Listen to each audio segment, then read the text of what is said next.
Essa é a terceira parte da história da McLaren na Fórmula 1. Na primeira falamos de Bruce McLaren e Ted Mayer. Na segunda, do longo período sob gestão de Ron Dennis. Quando surgiu então a McLaren International, nascida da fusão da antiga McLaren com a Project 4 de Ron Dennis, equipe de Fórmula 2 e Fórmula 3, num casamento amarrado com a bênção da Philip Morris. E hoje nessa terceira e última parte falaremos da era Zac Brown, que começa ali com a derrocada de Ron Dennis, rompendo e azedando a relação com os sócios Mansur Ojeh e o fundo barenita Muntacalat, e que chega até os dias de hoje, quando a equipe renascida voltou a vencer campeonato de construtores e recentemente também de pilotos com Lando Norris. Então já sabe, terceira parte, sente aí, pegue sua pipoca, seu refrigerante, seu vinho e vamos lá!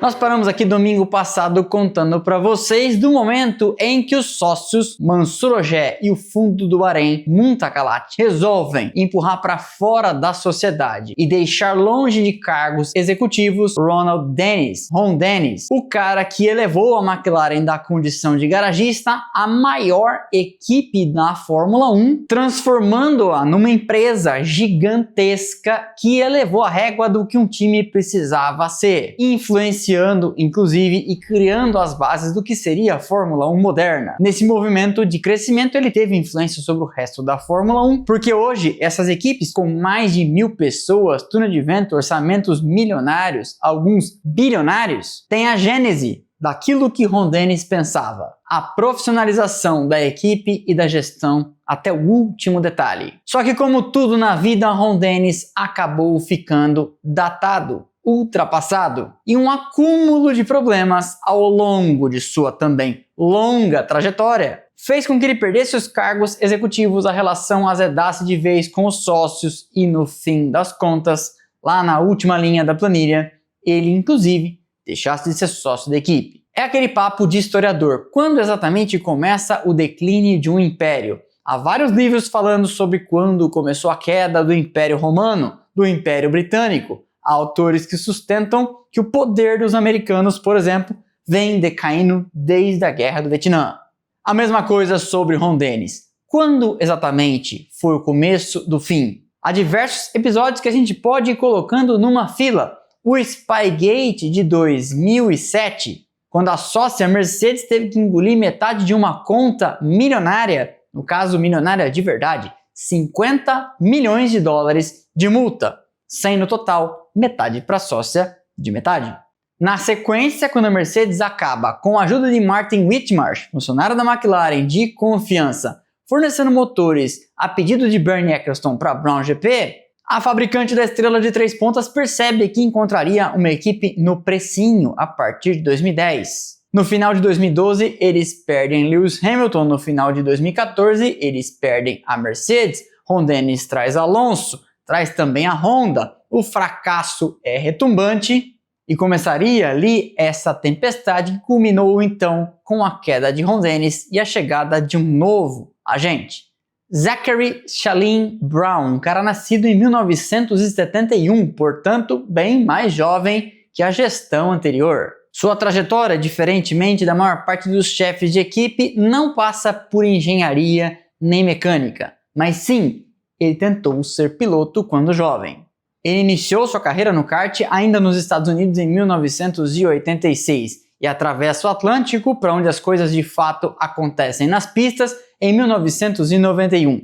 Por lá, na Inglaterra, correu de Fórmula Opel, Fórmula Ford e Fórmula 3 inglesa, passando depois pela Indy Lights, já de volta à sua terra natal e por corridas de GT. Quando percebeu que sua paixão pelas pistas não o fazia um piloto em nível com os melhores, apesar de andar bem, ele então pensa em seguir uma carreira pelo marketing esportivo e em 1995 funda uma agência focada em conectar patrocinadores com pilotos e equipes. E ali ele faria muito sucesso. Conheceria muita gente e ganharia muita grana. A agência, denominada Just Marketing International, JMI nas iniciais, rapidamente viraria a maior do mundo no segmento de conectar então marcas interessadas no automobilismo com pilotos e equipes com espaço para receber adesivos nos seus carros. Essa foi a entrada de Zac Brown na Fórmula 1 e sua primeira conexão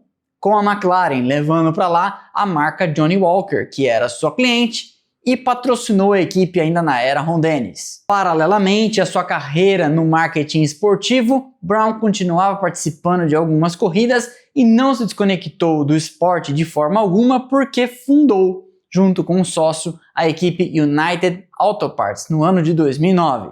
A equipe compete em diversas ligas de endurance e GT, inclusive até hoje. E é essa equipe também responsável por dar manutenção na fabulosa coleção de carros que Zac Brown tem. Todo esse expertise rendeu a Zac Brown uma visão ampla, um entendimento completo do automobilismo, que seria muito útil para a nova fase da McLaren. A parceria começou a se desenhar naquele momento em que ele tinha proximidade com a equipe e com o grid inteiro da Fórmula 1, trazendo patrocinadores para diversos caras, e vendo a atenção crescente dos sócios detentores de 75% das ações da McLaren, Mansour Ojeh e o fundo do Bahrein. Mas tem algo muito importante para a gente falar sobre a vinda de Zac Brown para a McLaren, porque a equipe voltou para suas origens, ignorando uma lacuna no tempo em que, sob gestão de Ron Dennis, só mirou na Fórmula 1, ou quase apenas na Fórmula 1, que acabou fazendo carro de rua. A McLaren voltaria a ser fundamentalmente uma equipe de corridas, andando na Indy, andando de GT com a United Auto Parts, andando na Fórmula E e se preparando para entrar também no mundo dos hypercars. Sua visão era transformar a marca McLaren em algo muito mais presente nas pistas, correndo em várias categorias e com isso valorizando os carros de rua que eles queriam vender. Além disso, fazia todo sentido, um cara com tanto potencial de vendas, de publicidade assim, logo imaginou, por que vender publicidade? Por que vender adesivos de patrocinador em apenas 2 carros, quando a gente pode fazer isso em 10, 12? Porque, obviamente, seus contatinhos podiam fazer a operação ser rentável em outras plataformas, já que ele conhecia tanta gente e já que o obstáculo de vender patrocínio para ele não era tão grande assim. A primeira incursão aconteceu em 2017, colocando Fernando Alonso para correr nas 500 milhas de Indianápolis em uma aliança estratégica com a equipe Andretti.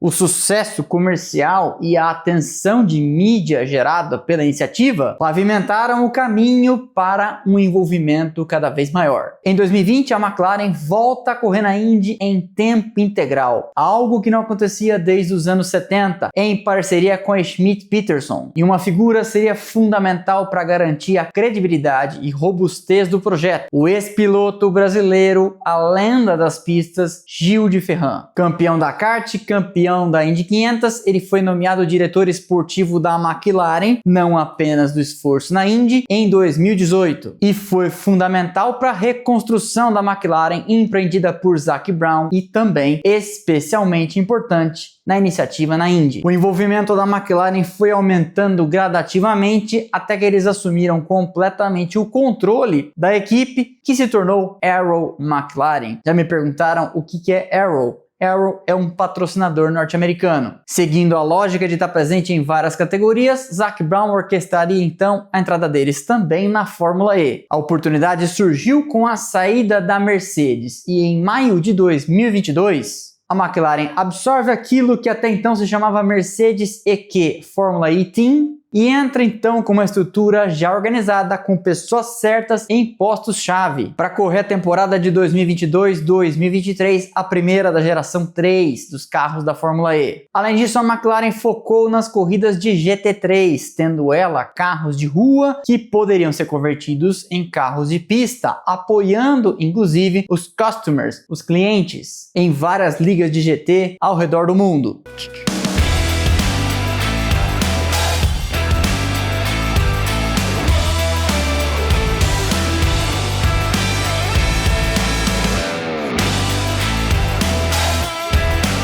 O passo mais recente e mais ambicioso ao tempo da gravação desse vídeo ainda não se concretizou, porque em 2027 eles virão com um Hypercar na categoria de Elite do WEC, tentando fechar um objetivo que Zac Brown persegue como um apaixonado: levar o Grande Prêmio de Mônaco, a Indy 500 e, obviamente, as 24 horas de Le Mans. A queda de Ron Dennis pode ser considerada uma tempestade perfeita, porque diversos fatores foram irritando os sócios. Como eu comentei com vocês, a humilhação pública passada pela Mercedes com o Spygate, perder a fabricante, perder Lewis Hamilton, perder a Vodafone, que esvaziou bastante o caixa, ser avisado no final de 2016 que perderia a Honda também no final de 2017, que fornecia motores de graça e ainda trazia uma grana, 80 milhões de dólares por ano. Tudo isso acontecendo enquanto Alonso malhava a equipe na imprensa, falava mal dos motores japoneses no rádio.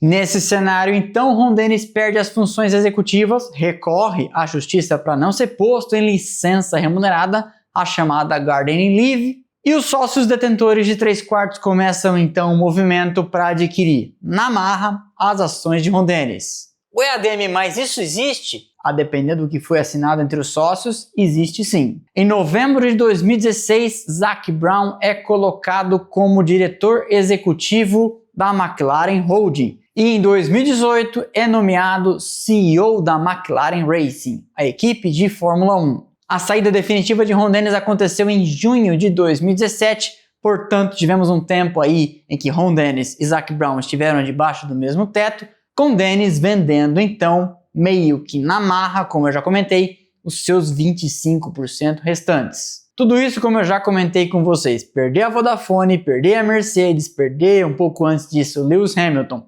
Alonso falando mal, ter que passar a pagar dali pra frente pelos motores Renault que eles utilizaram, ter que recomprar 25% das ações de Ron Dennis e depois, para coroar tudo, a pandemia em 2020 estressaram profundamente o caixa da McLaren. Quase colocaram, ou para ser bem honesto, colocaram a equipe à beira da falência. Foram diversos golpes sucessivos, pouco nenhum resultado na pista. Me lembro do Grande Prêmio do Brasil, na época, era o nome, de 2018, quando lá no fundo andavam Alonso e Stoffel Vandoorne, à frente apenas das Williams de Sergei Sirotkin, lembra dele? E Lance Stroll. A McLaren seria a nona e, portanto, penúltima no campeonato de 2017, subindo para a sexta posição em 2018 já com motores Renault, e melhoraria para uma quarta posição e 145 pontos marcados, trazendo da Renault Carlos Sainz e mais uma vez recrutando um jovem piloto do seu plantel, Lando Norris. A saída de Alonso no final de 2018 foi descrita por muitos na época, há diversas reportagens, como um respiro num ambiente extremamente tóxico e tenso que tinha se tornado a equipe. É uma pessoa amarga, agressiva, negativa, hostil, que odeia tudo, odeia todo mundo. Com Sainz e Norris tudo ficou mais leve, a pressão e o medo de errar foram embora. E quem não foi embora com Alonso foi alguém que ele tinha trazido da Ferrari, Andrea Stella. Zac Brown pegou uma situação de avião caindo, que, como eu comentei, ainda pioraria muito com a pandemia em 2020, e descreveu o ambiente do RH como de uma porta giratória, com muita gente saindo, muita gente entrando, pouquíssimo engajamento dos funcionários e a galera mandando currículo a torto e direito. Ninguém queria ficar por lá nos anos de Fernando Alonso. Além disso, a saída da Honda no final de 2017 fez a equipe cair na real, porque eles tinham ficado acostumados à fácil desculpa de dizer que o motor era uma porcaria, a gente sabe fazer carro. Coisa que as demais equipes ouviam com desconfiança, porque tinham dados de GPS para saber que em curvas também o carro era ruim, não era só uma falta de potência. A vinda da Renault, com um motor que não era incrível, mas pelo menos funcionava, evidenciou esses problemas. Em 2018, a McLaren registrou perdas de 84 milhões de libras, algo que deu uma leve melhorada para 2019, caindo para 71 milhões, mas ainda assim seguia a sangria no caixa. Eles então receberam 200 milhões de libras de investimento de um empresário de origem iraniana chamado Michael Latifi. Sim, ele mesmo, pai do inesquecível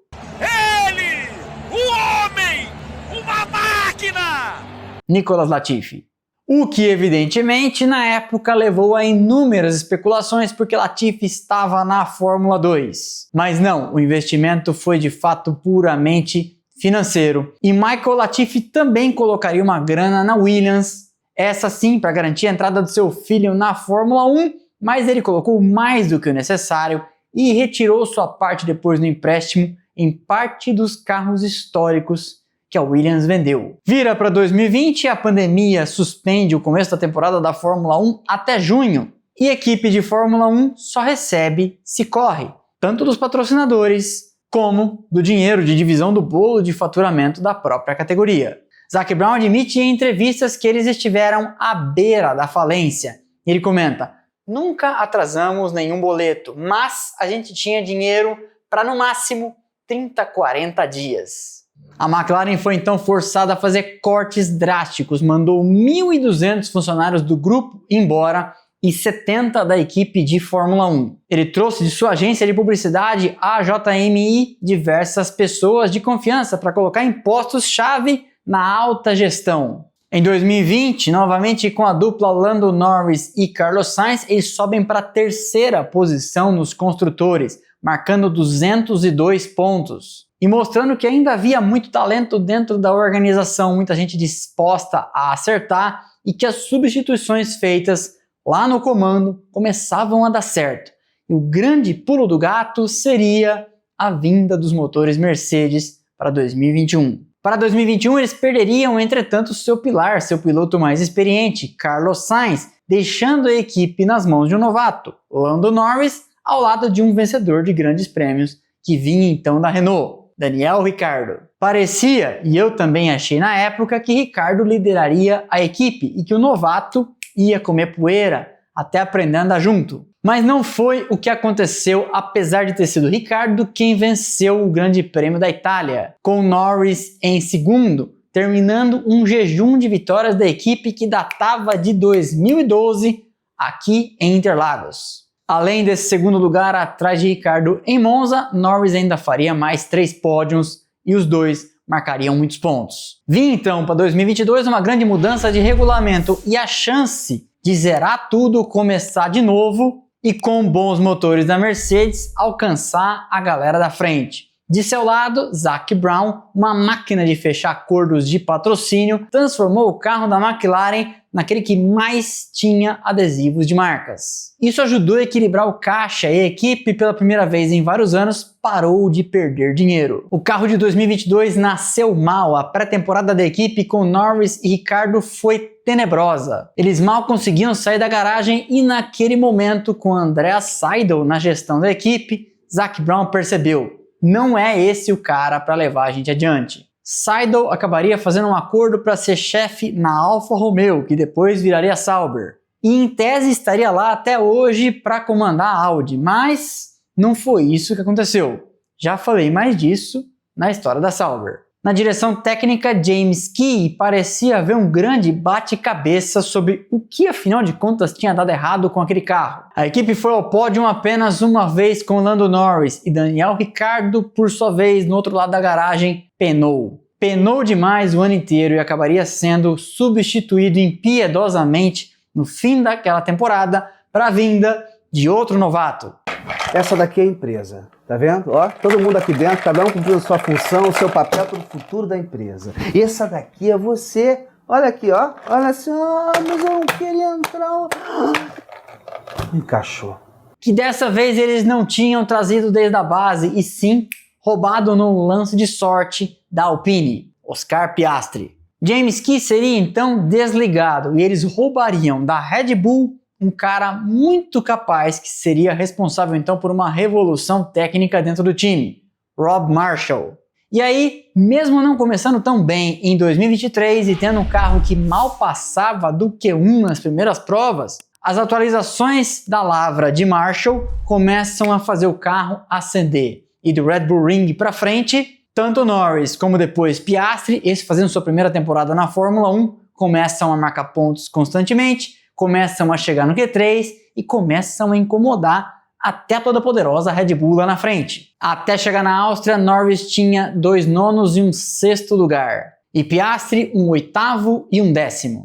E dali pra frente, Norris faria um 4º, 2º, 2º, 7º, 7º, 8º, 2º, 2º, 3º, 2º, 5º, 2º e um abandono. Nítida a diferença, não? A mesma coisa aconteceria com o Piastri, em menor proporção porque ele era um novato, mas ele conseguiria vencer uma corrida sprint no Qatar, à frente, inclusive, de Max Verstappen e o poderoso RB19, o carro mais vencedor da história da Fórmula 1 em aproveitamento, que conseguiu derrubar, veja quem? O McLaren MP44, aquele de 1988. Resultado, o McLaren quarta no campeonato de construtores com 302 pontos, num aproveitamento que, se você isolar o campeonato da Áustria para frente, a colocaria como vice-campeã, botando debaixo do braço Mercedes e Ferrari, só não conseguindo alcançar a Red Bull. Vira para 2024 e eles novamente têm um começo de ano claudicante, meio incerto, mas aí de Imola para frente, Norris começa a incomodar Verstappen, chega em segundo na Emília-Romanha e vence sua primeira corrida na Fórmula 1 em Miami. 6 corridas depois seria a vez de Piastri desencantar e vencer ele também a sua na Hungria, num dia em que a McLaren pela primeira vez trouxe ao mundo a expressão Papaya Rules, as regras papaya, que tinham sido inventadas pela gestão André Stella, ele agora o team principal da equipe. E basicamente as regras consistiam em manter algo que era, desde o começo, a tradição da McLaren: não se meter na briga entre os pilotos, como faziam lá no começo, remontando aos tempos de Prost e Lauda, Senna, Prost, Hamilton e Alonso, e agora seria a mesma coisa com Oscar Piastri e Lando Norris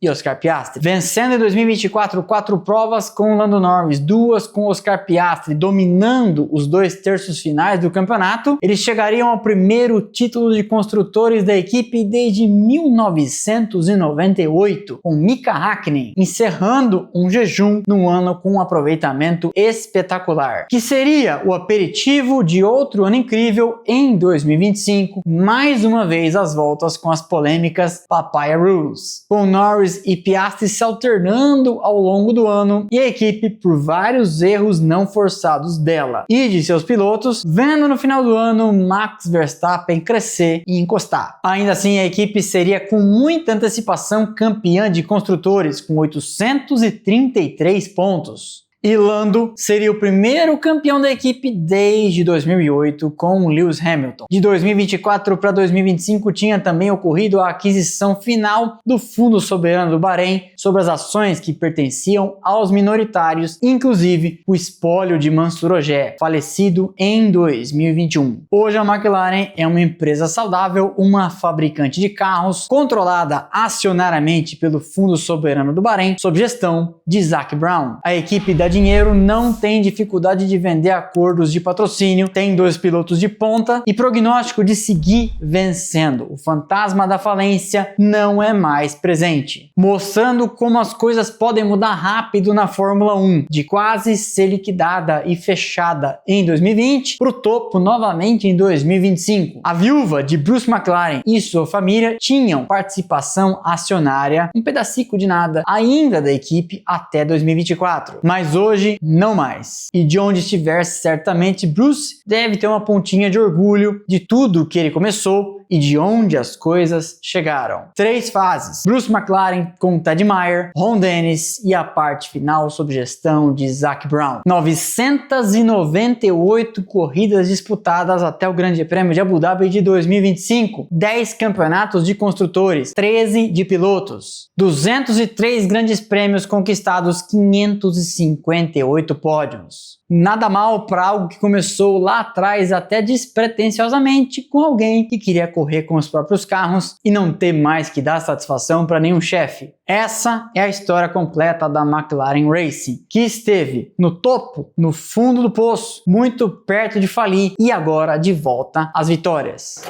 E falando mais uma vez de Gil de Ferran, a McLaren e Zac Brown dão a ele tanto crédito na reconstrução da equipe, que como a gente comentou aqui, esteve perto de morrer, que quando eles conquistaram o campeonato de 2024 de construtores, encerrando o longo jejum, na placa estava escrito: essa aqui é pra Gil. E eles não esqueceram de Gil de Ferran também em 2025, quando levaram mais um título de construtores e o campeonato de pilotos de Lando Norris.